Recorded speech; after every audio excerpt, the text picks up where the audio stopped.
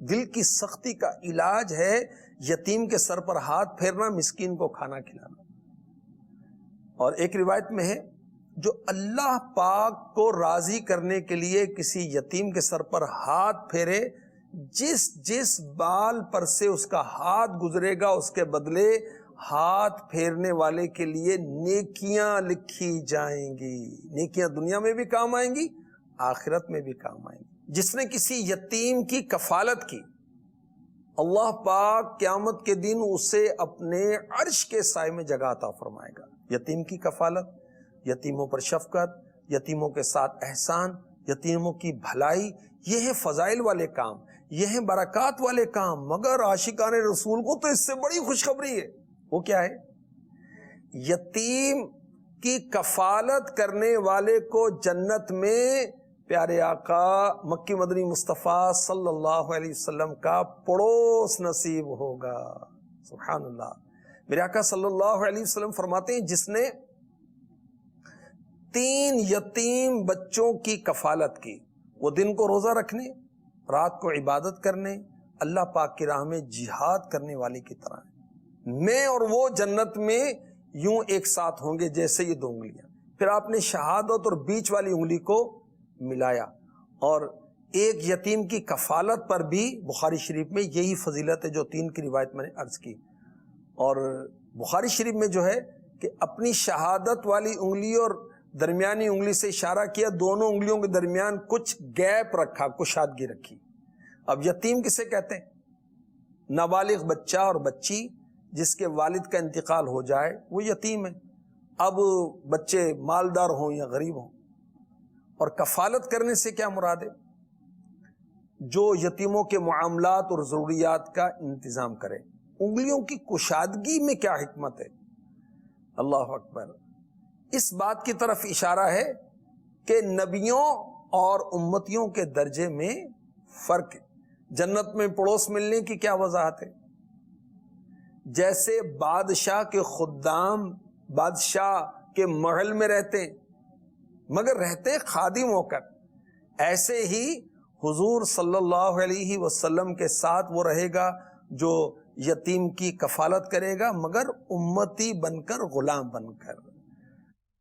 ہو بہر سیا نظر کرم سوئے گنہگار، سوئے گنہگار. ہو بہر سیا نظر کرم سوئے گنہگار، سوئے گنہگار.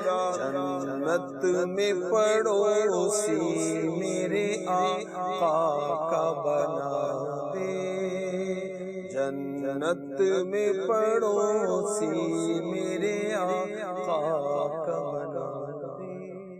جنت میں آقا کا پڑوسی بن جائے عطار الہی. ماشاء اللہ، کیا بات ہے جی. یتیم کی کفالت بھی کرنی چاہیے، اور جو یتیموں کے کفیل ہیں ان کو چاہیے کہ وہ یتیموں کا مال ہڑپ نہ کریں. لوگ یتیموں کے مال کھا لیتے ہیں، اور جو یتیموں کے مال کھاتا ہے اس کے بارے میں قرآن کریم میں کیا فرمایا؟ انما یأکلون فی بطونہم نارا، ہائے وہ اپنے پیٹ میں آگ بھرتا ہے، اللہ آگ کھاتا ہے. وَسَيَصْلَوْنَ سَعِيرًا، ابھی تو دنیا میں کھا رہا ہے، ان قریب جب مرے گا تو جہنم میں، اس کی قبر میں اس کو آگ میں داخل کیا جائے. ہائے ہائے ہائے. یہ دیکھیں وَسَيَصْلَوْنَ سَعِيرًا، یہ سین ہے، فعل مضارع کے اوپر یہ سین آیا ہے. سین اور سوفا یہ جب فعل مضارع پر آتے ہیں تو اس کو زمانہ مستقبل کے ساتھ کیا کر دیتے ہیں؟ خاص کر دیتے ہیں. سین جو ہے وہ مستقبل قریب کے لیے، اور سوفا مستقبل بعید کے لیے. تو یہ بھی لفظ کا اسلوب بھی بتا رہا ہے، ان قریب، یعنی گویا کہ اس کو خبردار کیا جا رہا ہے کہ لوگوں یتیموں کا مال ناحق طریقے سے نہ کھاؤ.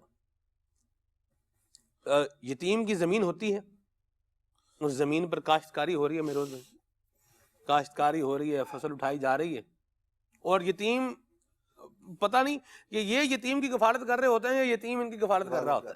اللہ اکبر۔ تو جو مال یتیم کا ہے اس میں معروف طریقے پر ہی تصرف کیا جا سکتا ہے، اور وہ بھی وہی کر سکتا ہے جو اس کی کیا کر رہا ہے؟ کفالت کر رہا ہے۔ یاد رکھیے دنیا کی دولت یہ بس دھوکہ ہی ہے، اور جب تک سانس چل رہے ہیں تب تک ہی ہے۔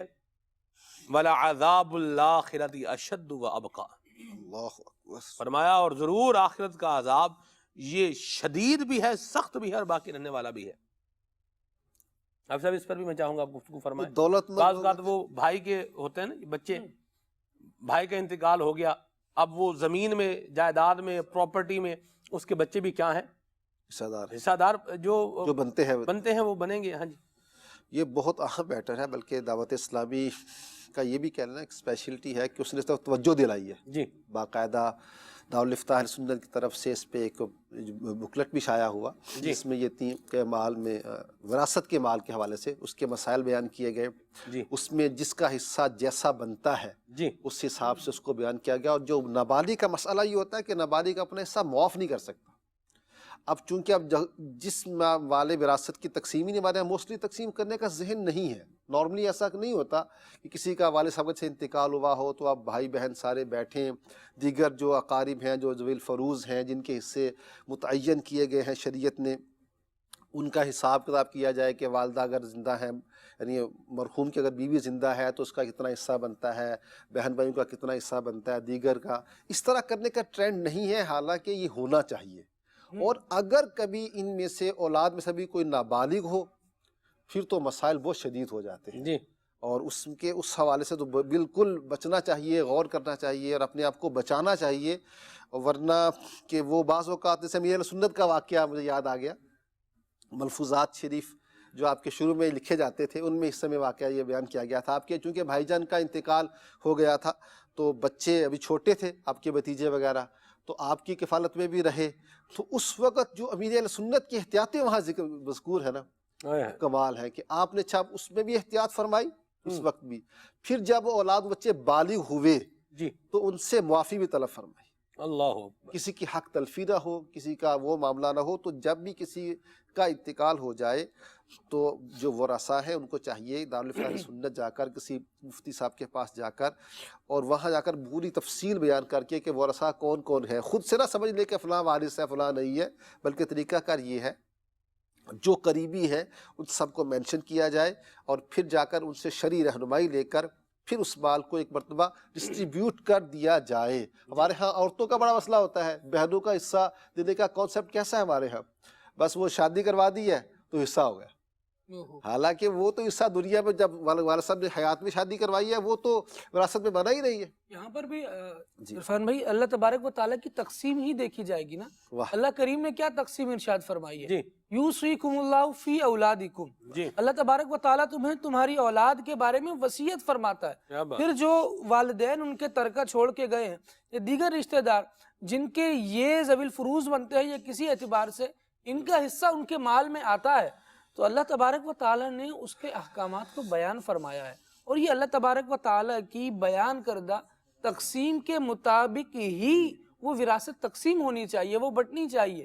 لیکن اگر ہم ایسا نہیں کریں اور وہاں پر بھی اپنی عقل اپنی اٹکل سے تقسیم کریں گے تو بسا اوقات ہوتا یہ ہے کہ مال بہت سارا چھوڑا اور اس میں سے تھوڑا تھوڑا تقسیم کر دیا گیا، جو 7 کاروبار بابا کے سنبھال رہا تھا، جو زیادہ شریک تھا، اس کو اثاثے زیادہ پتہ تھے تو اس نے ایک حصہ تو تقسیم کر دیا، باقی بچا لیا، کسی کو کیا پتہ۔ تو یہ تقسیم ہونا بھی چاہیے اور پورا تقسیم ہونا چاہیے۔ اس میں ایک چیز یہ بھی ہے سلمان بھائی جو آپ نے فرمایا نا کہ ہڑپ کر جاتے ہیں، اور خالد بھائی نے قرآن کی آیت کے ضمن میں بیان کیا کہ وہ آگ بھرتے ہیں اپنے پیٹوں میں، تو معاشرے میں ایک بہت بڑا طبقہ ایسا ہے، مدنی چینل کے ناظرین توجہ فرمائیں تو انشاءاللہ ان کا بھلا ہوگا، وہ یہ کہ سلمان بھائی جو ایسے کیسز ہوتے ہیں نا اس میں جو کفالت کر رہا ہوتا ہے وہ آپ کی ان ساری چیزوں کو اپنے اوپر لے ہی نہیں رہا، وہ کہہ رہا ہے وہ جو ہڑپ کرتے ہوں گے وہ تو کوئی اور لوگ ہیں، وہ جو آگ بھرتے ہیں اپنے پیٹوں میں وہ تو کوئی اور لوگ ہیں، میں تو ان کا خیر خواہ ہوں، میں تو ان یتیموں کے ساتھ بھلائی کر رہا ہوں، یعنی اپنے طور پہ اس نے نیت اچھی رکھی ہوئی ہوتی ہے، لیکن وہ نیت اللہ اس کے رسول کی بارگاہ میں مقبول نہیں ہوتی بلکہ مردود ہوتی ہے۔ مفتی صاحب نے، مفتی علی اصغر صاحب نے احکام تجارت میں ایک مسئلے کے ضمن میں یہ بات ارشاد فرمائی کہ دیکھیے بعض احکام ایسے ہیں شریعت کے کہ جس میں فریقین کا راضی ہو جانا کافی نہیں ہے، کیونکہ مارکیٹ ویلیوز کو اگر ہم دیکھیں تو بعض جگہ ایسی ہوتی ہیں جہاں پہ فریقین، جو دو افراد جن کے درمیان معاملہ ہے وہ تو راضی ہیں، ٹھیک ہے جی ایسے کر لو، لیکن مسئلہ یہ ہے کہ صرف فریقین کا، دو جو افراد ہیں جن کے درمیان معاملہ ہو رہا ہے، صرف ان کو راضی ہونا ضروری نہیں ہے، بلکہ یہاں پہ جو شریعت کا حکم ہے جی اس کو فالو کرنا ضروری ہے جی۔ اگر آپ دونوں راضی ہیں لیکن شریعت کا جو حکم ہے وہ اس رضامندی کو قبول ہی نہیں کر رہا ہے، ایکسپٹ ہی نہیں کر رہا ہے، تو پھر اس کی کوئی ویلیو نہیں ہے۔ اور یہی معاملہ یتیم کے مال کے معاملے میں بھی ہے کہ یتیم بعض اوقات بچے ہوتے ہیں، اب ان کی عمر تو چھوڑ دیں آپ، وہ راضی ہو رہے ہیں، وہ کہہ رہے ہیں ٹھیک ہے جی یہ تو ہمارے چاچا ہیں، یہ تو ہمارے ماموں ہیں، یہ ہمارے یوں ہیں، یہ تو ہمارا خیال کرنے والے، یہی تو ہمارے خیر اندیش ہیں۔ ان بیچاروں نے تو بول دیا ہے یہ بچوں نے، اور آپ بھی یہی سمجھ رہے ہیں کہ واقعی میں ایسا ہی تو ہے کہ میں ان کے لیے تو کر رہا ہوں سب کچھ، لیکن اگر شریعت کی نظر میں آپ دونوں کی یہ رضامندی قبول نہیں ہے تو پھر کہیں قبول نہیں ہے، تو لہٰذا جو شریعت کے احکام ہیں ان کو فالو کرنا پڑے گا، اور یہاں پہ اجازت کافی نہیں۔ یہ تو نابالغ ہے سلمان بھائی، بہت سارے معاملات میں بالغ کی رضامندی کا اجازت نہیں ہے کہ وہ راضی ہے، ٹھیک ہے جی وہ رشوت دینے پہ راضی ہے، وہ رشوت لینے پہ راضی ہے، تو کیا اب رشوت جائز ہو جائے گی؟ بالکل بھی نہیں ہوگی جائز۔ بالکل بھی نہیں۔ کیوں نہیں جائز ہوگی؟ کیونکہ اللہ رسول کا حکم منع کرنے کا ہے، تو اب یہ رضامندی یہاں پہ کوئی اعتبار نہیں ہوگا، نہیں کیا جائے گا۔ اور یہاں میں ایک اور بات بھی عرض کر دوں چلتے چلتے، بعض اوقات ایسا ہوتا ہے کہ بچے چھوٹے ہوتے ہیں تو ایک بھائی دوسرے بھائی کو، یا کوئی مطلب اس طرح سے جو پراپرٹی ہوتی ہے وہ کسی کی نگرانی میں دی جاتی ہے، نگرانی میں دی جاتی ہے، چلو یار یہ اس کو مطلب اس کو دیکھے گا، کرے گا، حفاظت کرے گا، کل کو کچھ ہو جاتا ہے تو بچوں کا خیال کرے گا۔ بعض اوقات یوں ہوتا ہے کہ ایک بھائی جو ہے بیمار ہوتا ہے، وہ دیکھتا ہے میرے بچے جو ہے وہ چھوٹے ہیں، میرا ایک مکان ہے، تو میں کیا کرتا ہوں اپنے دوسرے بھائی کی نگرانی میں دے دیتا ہوں کہ بھئی آپ اس کو دیکھیں تاکہ کل کو یہ میرے بچوں کا کوئی نقصان نہ ہو۔ تو ایک بات یاد رکھیے گا، لینے والے کو بھی پتا ہوتا ہے کہ یہ میری نگرانی میں ہی دے رہا ہے، یہ مجھے نہیں دے رہا، مجھے ہبہ نہیں کر رہا، بلکہ کیا کر رہا ہے میری نگرانی میں دے رہا ہے تاکہ اس کے بچوں کا حق جو ہے وہ نہ مارا جائے۔ تو اب اس کو یوں لے لینا، پتا بھی ہے دیا بھی اس لیے گیا ہے، اب یوں لے کر آ رہا بھئی یہ تو وہ مجھے جو ہے دے کر گیا تھا، وہ میرا بھائی دے کر گیا تھا، میرے حوالے کر گیا تھا، تم اس میں کہاں سے حصہ دار بن گئے؟ تو یہ یاد رکھیں، کوئی بھی سچویشن ہے تو اس پہ شریعت کا حکم معلوم کریں، اور جس کا جو حق ہے وہ اس کو ادا کریں۔ اور یتیم کے پاس ہمارا کچھ چلا جائے یہ عافیت والا معاملہ ہے، لیکن یتیم کا اگر نہ حق طور پر اپنے کھاتے میں آئے گا تو یاد رکھیے کہ حرام جب آئے گا تو بربادی اپنے ساتھ ساتھ لے کر آئے گا، حرام آئے گا تو بربادی اپنے ساتھ ساتھ لے کر آئے گا۔ تو ہمیں حلال طریقے سے جو ہے وہ کمانا ہے، رزق کمانا ہے، تو یہ بھی کس طریقے سے کمانا ہے؟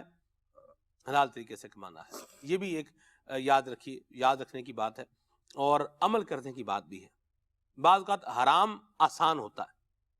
بہروز بھائی، خالد عرفان بھائی، بس ہم کنکلوژن پر آ رہے ہیں، موضوع کنکلوڈ کر رہے ہیں۔ بعض اوقات حرام جو ہے یہ آسان نظر آ رہا ہوتا ہے اور زیادہ نظر آ رہا ہوتا ہے، حلال تھوڑا ڈیفیکلٹ لگ رہا ہوتا ہے اور زیادہ نظر بھی نہیں آ رہا ہوتا۔ ایسی صورتحال میں بندے کو اپنا فوکس حلال پر کیسے جو ہے درست رکھنا چاہیے، اس پر بھی کچھ فرمایا۔ بندہ اس پہ نظر رکھے کہ حلال جو ہے وہ ایسی چیز ہے اگر تھوڑا بھی ہوگا نا جی تو اس میں انشاءاللہ برکت ہو جائے گی اور پورا پڑ جائے گا۔ اچھا، اگر تھوڑی سی ابھی مشقت ہے، ایک ہے یہاں کی مشقت، اور مشقت بھی ایسی نہیں، مشقت کے بغیر کون سا کام ہوتا ہے؟ تو کون سا کام ہے جو گھر بیٹھے ہو جائے گا؟ ہاں جی، جو بھی کام کرنا ہے وہ مشقت کے ساتھ ہی کرنا ہے، لیکن جب اس مشقت کا وہ ریوارڈ ملتا ہے نا، جب اس کا وسیلہ مل جاتا ہے تو بندے کو ساری مشقت وہ فیل ہی نہیں ہوتی، محسوس ہی نہیں ہوتی۔ کیا بات ہے! تو اس وقت بندہ اس بات کو پیش نظر رکھے، وہ روایت بھی ذہن میں رکھے کہ وہ جسم جو حرام سے پرورش کیا گیا ہے جی وہ آگ کا زیادہ مستحق ہے۔ بالکل، کہ اس کو آگ میں جلایا جائے، جہنم میں پھینکا جائے۔ اللہ ہمارے حال پہ رحمت فرمائے۔ ایک میں دنیاوی مثال دے دوں سلمان بھائی، جی ہماری کنٹری میں، یعنی پاکستان کے تناظر میں بات کر رہا ہوں، عمومی بات کر رہا ہوں، ایک یہ لاجیکل بات یوں نہیں ہے کہ علم کے اعتبار سے تو مختلف تقسیم ہے، لیکن ہمارے یہاں یوں سمجھا جاتا ہے کہ جی سب سے آسان جو ہے وہ آرٹس ہے، اس کے بعد کامرس ہے، اس کے بعد کمپیوٹر سائنس ہے، اس کے بعد بایولوجی سائنس ہے. یہ تقسیم مطلب آس پاس کے لوگوں سے پتہ چلا. اب آپ کی خواہش کیا ہے؟ آپ کے بچے کیا کریں؟ آرٹس کریں؟ نہیں، پہلی چوائس تو نہیں. پہلی چوائس تو آپ کی یہی ہے کہ جی یہ MBBS کریں، یہ CA کریں، یہ فلاں ڈگریاں لیں، اس طرح کی مشکل ڈگریاں. تو یہ تو بہت مشکل ہے، لیکن آپ اس کی طرف دوڑ رہے ہیں. کیوں دوڑ رہے ہیں؟ آپ چاہ رہے ہیں کہ میں یہ کر لوں، آپ چاہ رہے ہیں میرے بچے یہ کر لیں، میرا بھائی یہ کر لیں. کیوں؟ آپ نتیجہ فوکس کر رہے ہیں. آرٹس کا نتیجہ، کیونکہ ہمارے یہاں المیہ یہ ہے کہ ایجوکیشن جو ہے وہ اس پرپس کے تحت حاصل کی جا رہی ہے کہ وے آف ارننگ بن گیا ہے، یہ اسٹینڈرڈ آف ارننگ بن گیا. تو اب آرٹس کرے گا تو اس کی جاب، اس کی سیلری، معاشرے میں اس کا مقام، اسٹیٹس نہیں بن پائے گا. اگر یہ MBBS کرتا ہے، اگر یہ CA کرتا ہے تو اس کا ایک اسٹیٹس ہوگا. نتیجے کو دیکھ کر آپ راہ کا انتخاب کر رہے ہیں، آسانی اور مشکل کو نہیں دیکھ رہے. تو ایسے ہی آپ شریعت کے معاملے میں کر لیں کہ شریعت کا جو راستہ ہے، جو آپ نے کہا کہ حرام آسان نظر آ رہا ہے، حلال قدر مشکل نظر آ رہا ہے، آپ رزلٹ پہ فوکس کر لیں جی کہ رزلٹ کس کا اچھا ہے، جی رزلٹ کس کا درست ہے، تو آپ اس پہ چل پڑیں گے انشاءاللہ. ماشاءاللہ. آج کے پروگرام کی آخری بات، مدنی چینل کے ناظرین، اللہ کی رضا پر، اللہ کی قضا پر، اللہ کی تقسیم پر ہمیں راضی رہنا ہے، اپنے آپ کو حسد سے بچانا ہے، اور دوسرے مسلمانوں سے نعمتیں چھن جائیں اس خیال سے اپنے دل کو بچانا ہے. اللہ ہمیں عمل کی توفیق عطا فرمائے. مدنی محسوس بسا رہیں. سبحانک اللہم و بحمدک، اشہد ان لا الہ الا انت، استغفرک و اتوب الیک. استاد اسلام. تاجدار حرم اے شہر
کرو ہم پہ سلطان دی، تم پہ ہر دم کروڑوں درود و سلام.